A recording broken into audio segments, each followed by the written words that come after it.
Bueno, iniciamos este día en oración, diciéndole a Dios lo siguiente, en el nombre del Padre, del Hijo y del Espíritu Santo. Amén.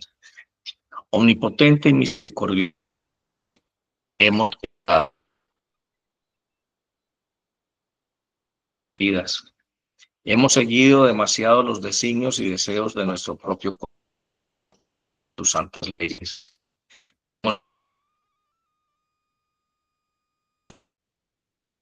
Hemos de hacer y en nosotros no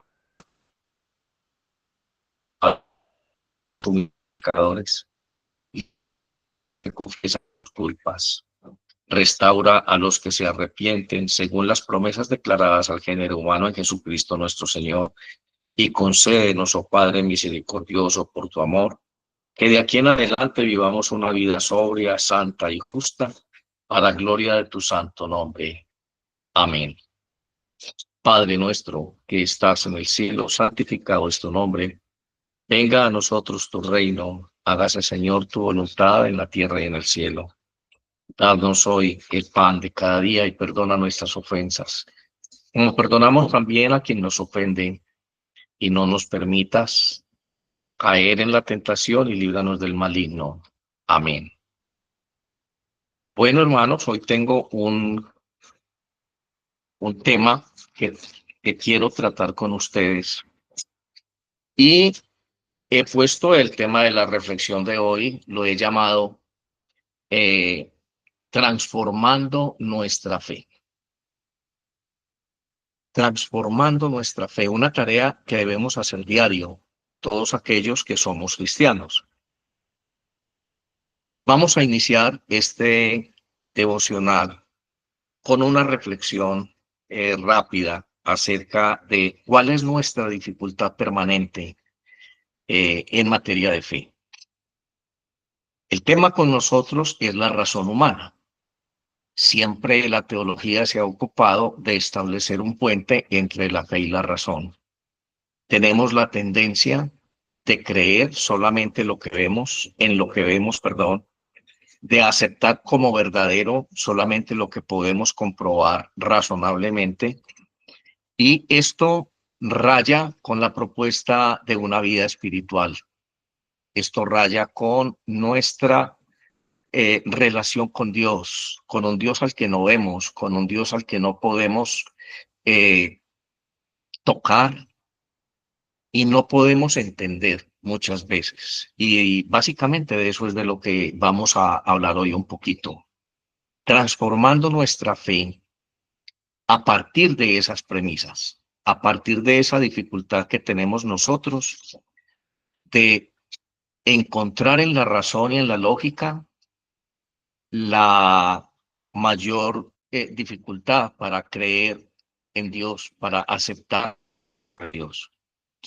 Vamos entonces a iniciar este devocional leyendo un versículo en el libro del Deuteronomio, capítulo 29, versículo 29, que dice así: las cosas secretas pertenecen al Señor nuestro Dios, mas las cosas reveladas nos pertenecen a nosotros y a nuestros hijos para siempre, a fin de que guardemos todas las palabras de esta ley.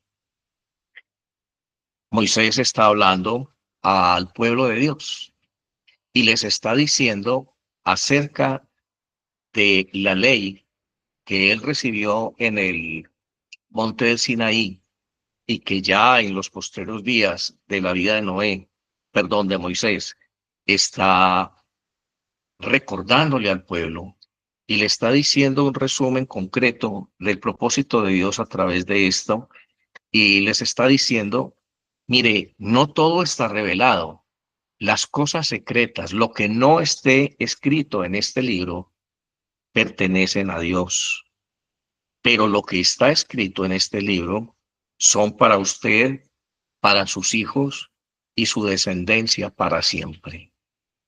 Está muy claro lo que Dios quiere que nosotros, o la forma en que Dios quiere que nosotros comprendamos la revelación divina. Dios, a través de la historia, se ha revelado al hombre. Él ha salido al encuentro del hombre y se ha revelado a sí mismo, se ha mostrado. lo primero que Dios mostró formalmente de sí mismo al hombre fue su carácter moralmente santo, que lo encontramos en los 10 mandamientos. Teológicamente, los 10 mandamientos son la perfección moral de Dios. Así que Dios se muestra como un Dios perfecto. Dios se muestra como un Dios justo. Dios se revela al hombre desde su santidad. Así que lo que Él considera que nosotros debemos saber de Él, nos lo revela y nos lo reveló a través de la historia y quedó condensado en la Sagrada Escritura, que conocemos como la Sagrada Revelación. Lo que no está escrito allí, ya desde mucho tiempo atrás, bien lo dice Moisés, las cosas que no están reveladas aquí pertenecen a Dios, lo que está oculto. Ese afán de conocer lo oculto, lo que no está revelado, ha llevado al hombre a cometer el pecado más serio, más grave y más funesto que puede cometer, o que ha podido cometer la humanidad a través de los tiempos, y se llama la idolatría. Vamos a ver enseguida cómo nosotros, en ese afán de conocer las cosas que están ocultas, hemos terminado yendo a consultar brujos, hechiceros, adivinos y todo tipo de personas que creen saber las cosas ocultas, creen tener un conocimiento superior, no revelado, a lo que está aquí plasmado en la Sagrada Escritura.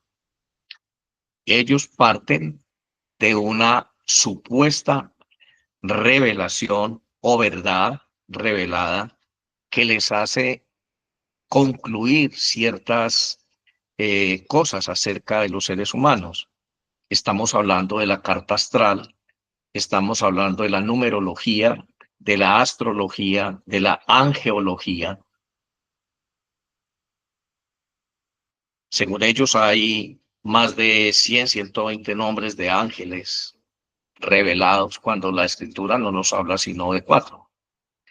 Y cosas así por el estilo. O sea, siempre estamos nosotros tratando de conocer lo que Dios no nos ha revelado. Porque en eso sí creemos, en eso sí queremos creer. Miles y miles de personas están siendo guiadas por brujos, por gurús, por adivinos, por hechiceros, por pitonizos o pitonizas.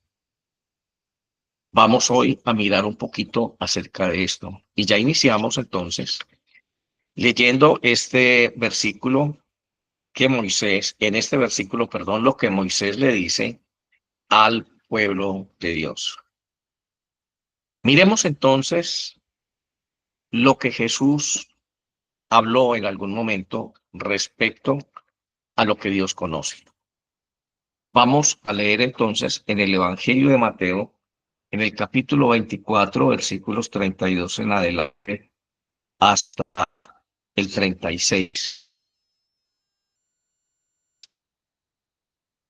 Y aprendí la parábola, está hablando Jesús. Cuando su rama ya se pone tierna y echa las hojas, sabéis que viene el verano porque está cerca. Así también vosotros, cuando veáis todas estas cosas, sabed que Él está cerca a las puertas. En verdad os digo que no pasará esta generación hasta que todo esto suceda. El cielo y la tierra pasarán, mas mis palabras no pasarán.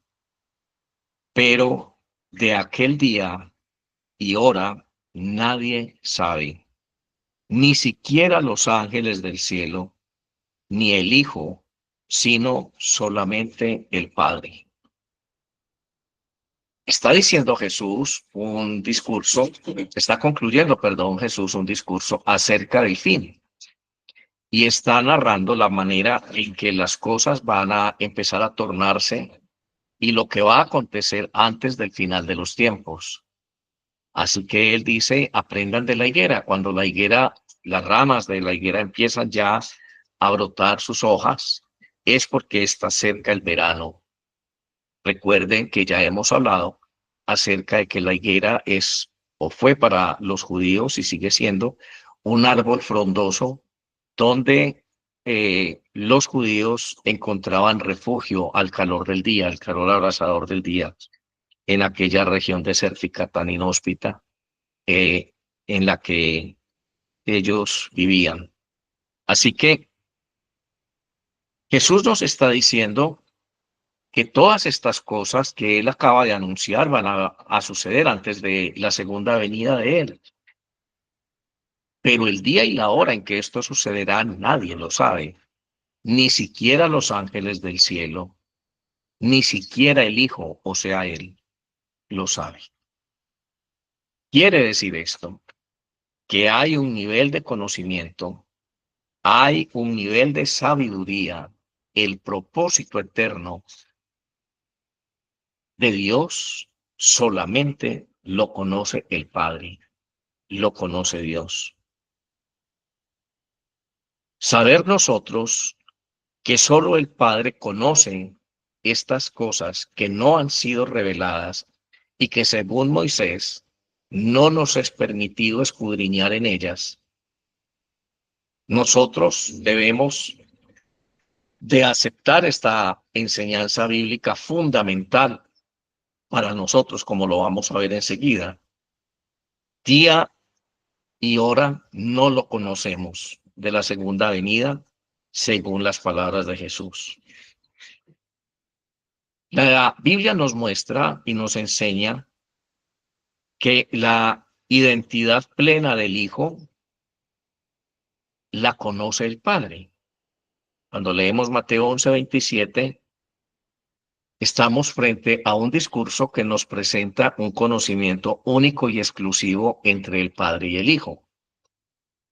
Dice Jesús, nadie conoce al Hijo sino el Padre, y nadie conoce al Padre sino el Hijo, y aquel a quien el Hijo se lo revele. ¿Qué es lo que nos revela el Hijo del Padre? Lo que el Hijo conoce del Padre. Pero ya acabamos de mirar que hay cosas que el Hijo no conoce del Padre. Y Jesús está diciendo en este nuevo versículo en Mateo que el Padre sí conoce al Hijo. Dios tiene un conocimiento integral, perfecto del Hijo. Dios sabe y sabía que el Hijo no le iba a defraudar, que el Hijo iba a salir avante e iba a triunfar en la lucha contra el pecado. ¿Qué es lo que conocía el Padre del Hijo que le hacía y le permitió tomar tremendo riesgo? Permitir que el Hijo tomara naturaleza humana y que fuera tentado en todo, similar a cualquier hombre, igual a cualquier hombre. ¿Qué fue lo que hizo que Dios Padre expusiera la divinidad del Hijo de esta manera? Lo ubicó en una posición muy comprometedora. Pues no nos queda otra deducción desde nuestra lógica, que lo que Dios conocía profundamente del Hijo era su amor hacia Él. Ese amor de Jesús incondicional al Padre era ese conocimiento profundo que el Padre tenía del Hijo. El Padre conocía el amor tan grande, infinito que el Hijo tenía por Él y profesaba por Él. Y esa era la razón por la cual el Padre confiaba en que el Hijo iba a hacer exactamente la voluntad del Padre en su ministerio terreno, en la encarnación. Esa identidad divina que trasciende toda comprensión humana. No podemos comprender y razonar lógicamente más allá de lo que estamos diciendo. ¿Qué es exactamente lo que el Padre conoce del Hijo? Y aplicándolo a nosotros, ¿qué es exactamente lo que el Padre conoce de nosotros? Nos conoce mejor que nosotros mismos. Hay cosas en nosotros que no conocemos. No conocemos, por ejemplo, cómo vamos a reaccionar frente a determinados estímulos o situaciones. No sabemos nosotros nuestro punto de quiebre. No confiamos en nosotros mismos precisamente porque no nos conocemos. No podemos confiar en Dios porque no conocemos a Dios según los dictámenes de la lógica y la razón humana. El conocimiento es sinónimo de sabiduría y como humanos estamos inclinados a conocer, a creer y aceptar solamente lo que podemos comprobar. Pero este tipo de conocimiento del cual está hablando Jesús entre el Padre y el Hijo es un conocimiento que escapa a toda lógica. El Padre conoce al Hijo, el Hijo conoce al Padre y también lo conoce todo aquel a quien el Hijo se lo revele. Por más que el Hijo quiera revelarnos al Padre, solamente nos va a poder revelar lo que el Hijo conoce del Padre. Pensamientos y profundidades de Dios siguen siendo para nosotros un enigma. Pero ¿cuánto dependemos de eso? ¿Cuánto dependemos nosotros en nuestras circunstancias particulares de conocer ese pensamiento íntimo del Padre? Dios, ¿qué debo hacer en esta circunstancia? Dios, ¿cuál es tu propósito en esto que estoy viviendo? Dios, por favor, revélame si soy capaz, si seré capaz de superar esta prueba a la que me estoy exponiendo. ¿No será que me estoy subestimando? Primera carta de Pablo a los Corintios en el capítulo 2, en el versículo 11 dice que nadie conoce el pensamiento de Dios sino el Espíritu Santo.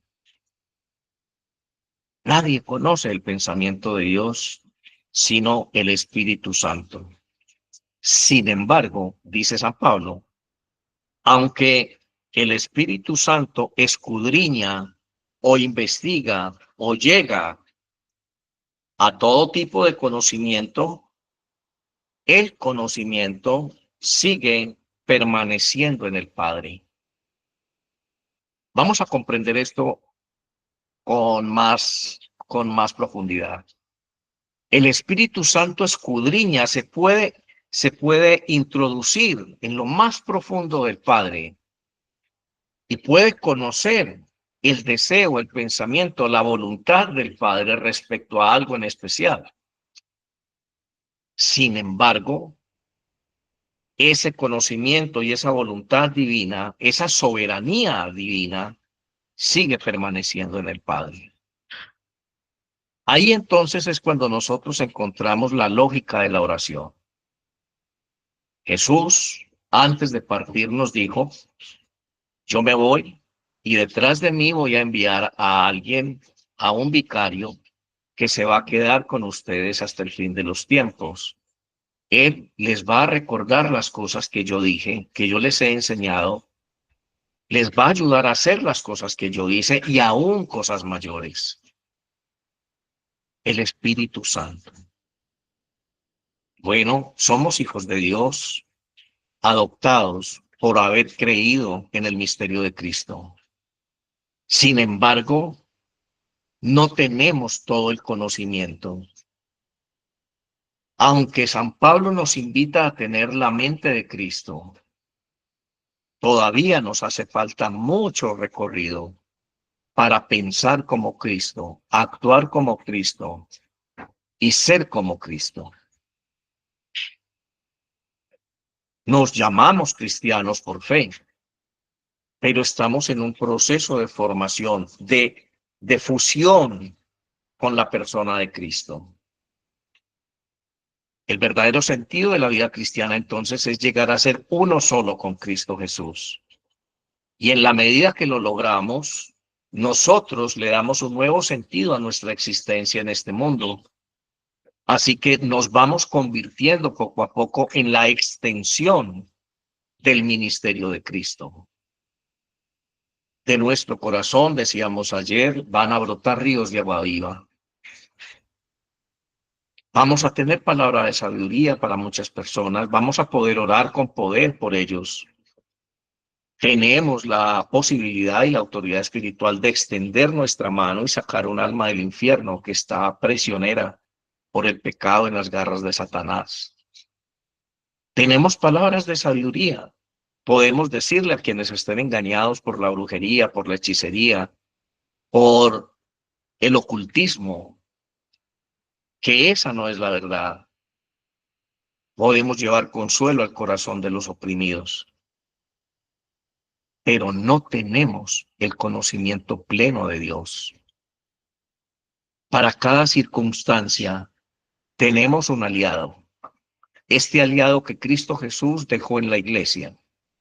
Así que en la oración yo puedo apelar a la santidad, a la presencia del Espíritu Santo, al ministerio del Espíritu Santo, para que Él toque el corazón de Dios, penetre en lo más profundo de la santidad divina y me pueda revelar en particular la voluntad de Dios respecto a algo específico. ¿Me están entendiendo esto, verdad? Esto nos hace a nosotros comprender que todas las cosas secretas pertenecen a Dios y que solamente lo que está revelado en este libro es lo que Dios quiere y dejó como legado para nosotros y para nuestros hijos para siempre. Aún el número de las estrellas del universo están contadas. El Salmo 147 en el versículo 4 nos dice que Él cuenta el número de las estrellas y a todas ellas les pone un nombre. Nosotros no podemos contar las estrellas. Por física, nosotros sabemos que el universo es infinito y que no hay un lugar del universo que esté vacío, sin estrellas. Así que se escapa a la razón humana la cantidad de planetas, de estrellas, de galaxias que hay en el cosmos. Y nos dice el Salmo que ese número infinito, que esa infinitud del universo no es un infinito para Dios, porque Él sí sabe exactamente el número de las estrellas y le pone nombre a cada una de ellas. Los sistemas de computación modernos, por más grande que sea o más completa que sea la inteligencia de una computadora, no llega al infinito. Siempre hay límites. Pero el conocimiento de Dios es infinito. Te lo está mostrando a través de las cosas hechas. Así que ese conocimiento de el cosmos está reservado únicamente para Dios. ¿Cuál es el propósito de Dios en ese mundo galáctico, en ese universo infinito? ¿Para qué lo creó así? Si nosotros vamos a ocupar solamente en un planeta muy pequeñito nuestro espacio y tiempo para servirle como hijos suyos. ¿Qué tiene que ver lo otro con nosotros? Hay cosas que solamente pertenecen a Dios. Entonces, desde ahí nosotros tenemos que decirle a los brujos, a los adivinos, a los hechiceros, a los que hacen la carta astral, a los que dicen saber acerca del zodíaco, usted nació tal fecha, estaba Marte alineado con no sé quién, entonces usted va a ser así, así, así, así. ¿De dónde sacan ellos esto? ¿De dónde sacan, si no es de la especulación, este tipo de conocimiento? Y eso es lo que muchos cristianos están creyendo. Bueno, cristianos no, digamos bautizados, están creyendo. Y caemos en la idolatría porque le asignamos a las cosas hechas las cualidades divinas. Bueno, también tenemos que aceptar que hay cosas que Dios conoce en profundidad como al ser humano. El Evangelio de San Mateo en el capítulo 10, en el versículo 30, nos dice que hasta nuestros cabellos están contados. ¿Quién sabe exactamente el número de sus cabellos? Se podría hacer un cálculo, ¿no? Tomar un centímetro cuadrado de nuestro cabello, contar cuántos cabellos hay allí y luego imaginarse en la superficie de nuestra cabeza cuántos cabellos podrían haber, pero no sabemos exactamente cuántos cabellos tenemos. Él sí sabe. Y eso nos está diciendo a nosotros que el nivel de conocimiento de Dios de cada uno de nosotros es un conocimiento perfecto en lo íntimo y en lo superficial. En otro contexto nos dice que no están las palabras en nuestros labios y Él ya sabe lo que le vamos a decir. Es un conocimiento profundo porque somos parte de su creación. Y nos preguntamos lo mismo que nos estábamos preguntando hace un rato con respecto a Jesús. A Jesús, siendo Dios, siendo su Hijo, siendo coeterno con Él, le pidió que se humanizara, que se hiciera hombre, que viniera a este mundo a cumplir una misión que solamente podría hacer Él. Pero a usted y a mí, nos dice el Salmo 139, del versículo 13 en adelante, que Él estaba presente el día de la concepción de nuestra vida. Nos está diciendo que Él estaba allí presente, viendo como testigo cómo se formaba nuestro cuerpo en lo profundo de la tierra, en el vientre materno. Y ya nos llamaba por nuestro nombre y escribió esto en el libro de la vida. ¿Por qué lo hizo? ¿Qué vio Dios en ti y en mí cuando nos llamó a la vida?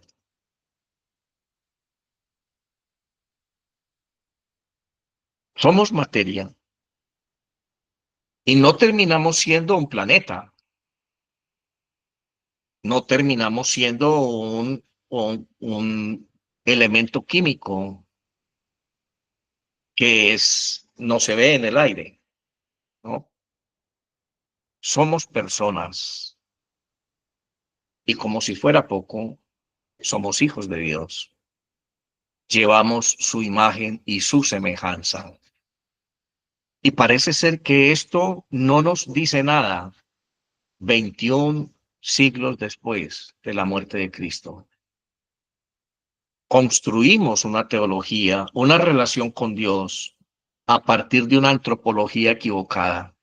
No nos ubicamos en el contexto creacional de Dios para nosotros.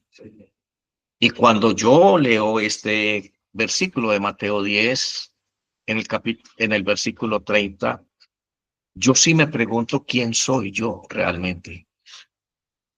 En alguna oportunidad el salmista se preguntaba lo mismo, decía, ¿quién es el hombre para que te hayas fijado en él? Creo que el salmista estaba considerando exactamente esto que nosotros estamos considerando en este momento. ¿Quién es el hombre para que te acuerdes de él? Y particularizando quién soy yo. Oh Dios, ¿quién soy yo realmente? ¿Cuánto deseo que el Espíritu Santo me revele? ¿Cuánto deseo que el Espíritu Santo penetre en el corazón, en lo más profundo del Padre, para que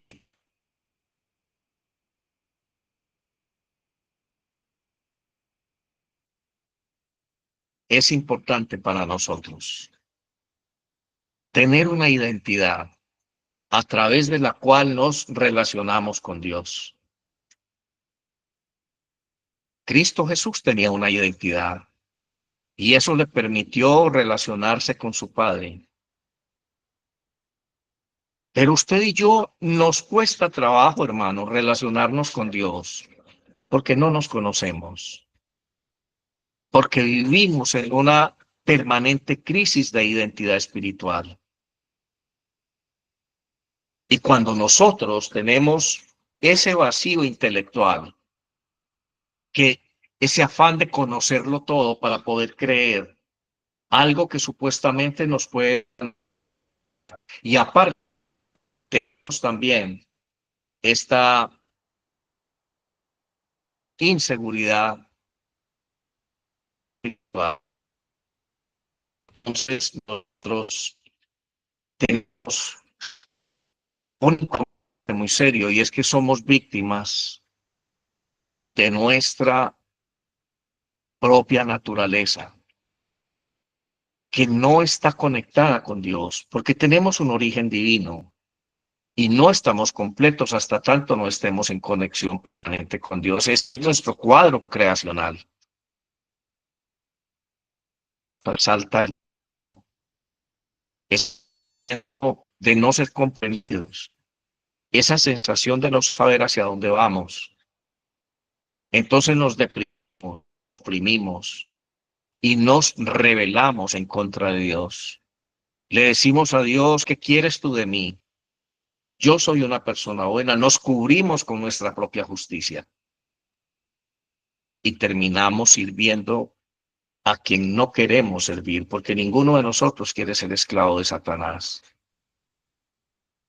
Bueno, esto que acabamos de decir debe operar una profunda transformación en nuestra fe. Y ese es el sentido del título de este devocional.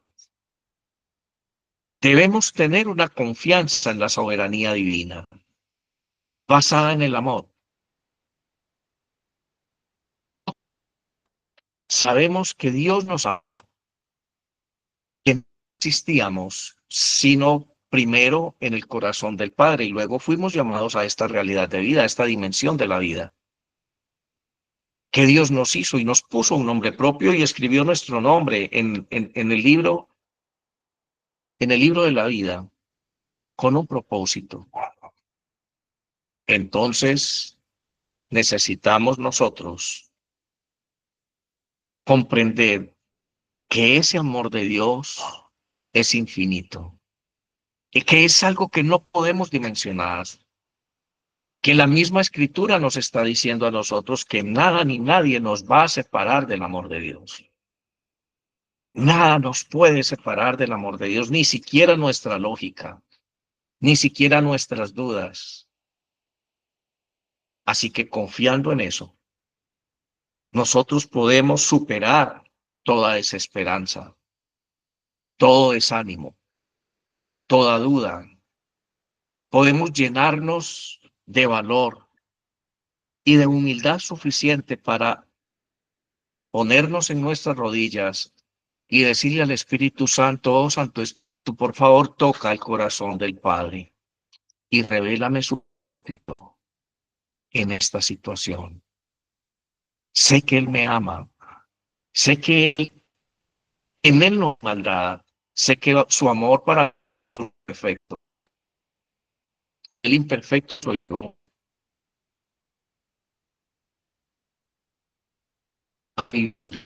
En su voluntad. No conocer su revelación, no conocer lo profundo de Él me hace errar. pero gracias a Cristo Jesús por su ministerio, porque la herencia es tu presencia en mi vida, Santo Espíritu. Así que eso hace que nosotros tengamos cada día nuestro propio afán, como nos enseña Jesús. No podemos nosotros tocar al Espíritu Santo para quitar la ansiedad por lo que va a pasar dentro de 10 o 15 años. No está en la realidad de Dios porque Dios es un eterno presente. Mi experiencia de Dios es en el presente, no es en el futuro ni tampoco es en el pasado. Así que conocer esto produce en mi corazón una dosis muy alta de humildad. Humildad a saber que solamente Dios posee el secreto y la voluntad salvífica para mí. Que aunque yo no comprenda muchas cosas que están sucediendo, en Dios tiene un propósito. Siempre hay un propósito en Dios y es un propósito bueno, porque Él no me va a dejar tentar ni sufrir más allá de lo que yo puedo resistir.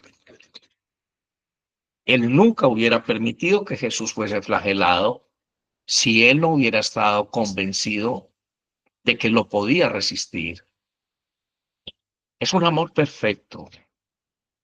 Cuando tú creas que sientas que tus fuerzas te fallan, cuando tú sientas que tu ánimo está agotado, cuando tú sientas que todo está terminado, allí está Dios. Y recuerda, hermano, Él es un Dios infinito. Tú solamente habitas en este espacio temporal por un momento, pero tu destino es eterno. Aquí no te vas a quedar y no nos vamos a quedar. Así que el sufrimiento de este mundo es pasajero, pero el sufrimiento eterno sí es de temer. Por eso la Escritura nos dice, teman, no teman a los hombres, porque ellos no les pueden hacer daño más de lo que Dios les permite, pero sí tengan temor de aquel que puede enviar sus vidas y su existencia al fuego eterno. Dependemos entonces del Espíritu Santo para cada revelación que necesitamos. Y hoy mi pregunta es, ¿qué necesitas que te revele Dios en este día? Esa es la pregunta que quiero dejar con ustedes en este momento. ¿Qué necesitas que te revele Dios en este día? Él está allí. Allí está el Espíritu Santo. Y es algo que no lo puedes hacer en la iglesia, es algo que ningún santo lo puede hacer por ti. Es algo que ningún hermano puede hacer por ti, por más que te ame y que esté intercediendo por ti.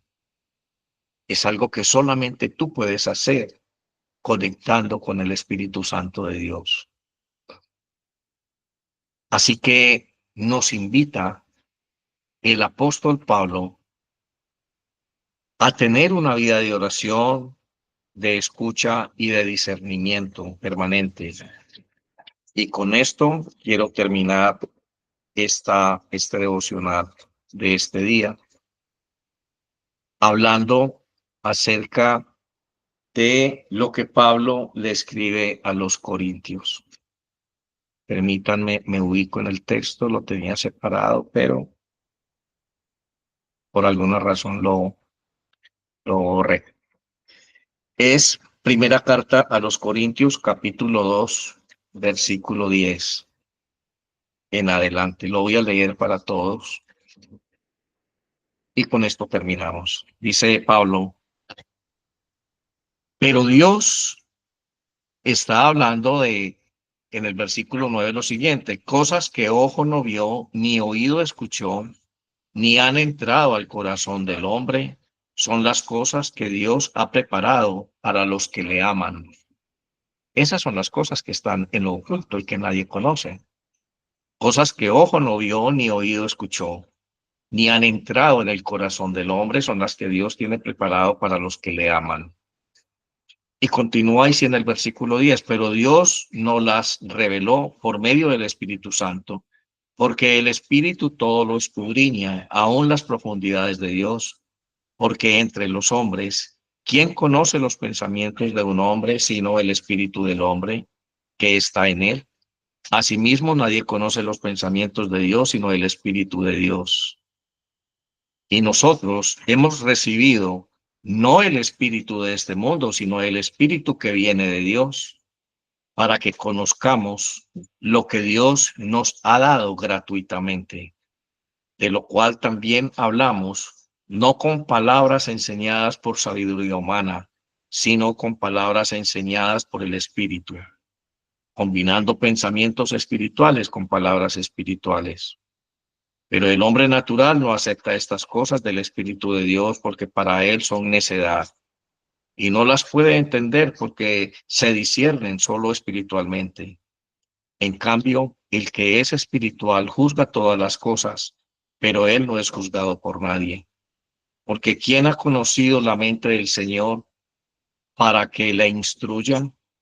Mas nosotros tenemos la mente de Cristo. Termino esta disertación de este día con ustedes hablando, perdón, con una frase que quiero que guarden en su corazón. La revelación de Dios no es producto del intelecto, de la inteligencia, sino del encuentro con Dios. Por más que usted conozca la Escritura, por más que usted y yo seamos doctos en teología, por más que seamos instruidos en filosofía, por más que nosotros intentemos descubrir el misterio, no vamos a tener a partir de allí las respuestas de la revelación de Dios a nuestras circunstancias específicas. Así que la revelación que usted y yo necesitamos en este día no depende del conocimiento, depende de el encuentro que tengamos con Dios cada día. ¿Cuál es tu punto de encuentro con Dios? La mente de Cristo. Seguir las enseñanzas de Cristo. ¿Qué motiva ese encuentro con Dios? ¿El amor a Dios o tus necesidades personales? Vamos a ser honestos. ¿Qué nos motiva a orar y a acercarnos a Dios? ¿El hecho de amarlo o nos motiva que nos solucione nuestros problemas? Amamos a Dios primero amándonos a nosotros mismos. Y eso es pecado, porque no amamos a Dios sobre todas las cosas. Hoy quiero que cambiemos el chip. Hoy quiero que consideremos este reto que nos presenta este devocional de hoy. Hoy quiero que nos preguntemos qué tanto conoce Dios de nuestro amor por Él. Busquemos primero el reino de Dios y su justicia y lo demás será añadido. Padre, en el nombre de Jesús, te doy gracias por mis hermanos, por este pensamiento de hoy, por este mensaje que espero que quede grabado en el corazón de cada uno de nosotros y de aquellos que van a mirar este video. Bendice tu iglesia, Señor. Bendice cada circunstancia, pero sobre todo bendice nuestra disposición de amor por ti. Enséñanos a amarte. Enséñanos a buscarte, a desearte. Enséñanos a llegar al punto de expresar lo que un día expresó el salmista. Así como el siervo brama sobre las corrientes de las aguas, así brama por ti, oh Dios, y clama por ti el alma mía. Gracias, amado Dios, por este día que inicia. Y por favor, haz que tu Santo Espíritu nos muestre cuál es el tipo de revelación que hoy necesitamos para vencer nuestras dificultades. Amén. Dios les bendiga, hermanos. En el nombre del Padre, del Hijo y del Espíritu Santo, espero que mañana de nuevo estén con nosotros en una sesión más del devocional diario. Terminamos diciendo, creemos en Dios Padre Todopoderoso, Creador del cielo y la tierra, y en Jesucristo, su único Hijo, nuestro Señor, que fue concebido por el Espíritu Santo, nació de María Virgen, padeció bajo el poder de Poncio Pilato y fue crucificado, muerto y sepultado. Descendió al Hades y al tercer día resucitó de entre los muertos, subió al cielo y está sentado a la diestra del Padre, de donde ha de venir a juzgar a los vivos y a los muertos. Creemos en el Espíritu Santo, en la Santa Iglesia Católica, la comunión de los santos, el perdón de los pecados, la resurrección del cuerpo y la vida del mundo futuro. Amén. Un abrazo para todos, feliz día. Bendiciones y gracias por estar con nosotros.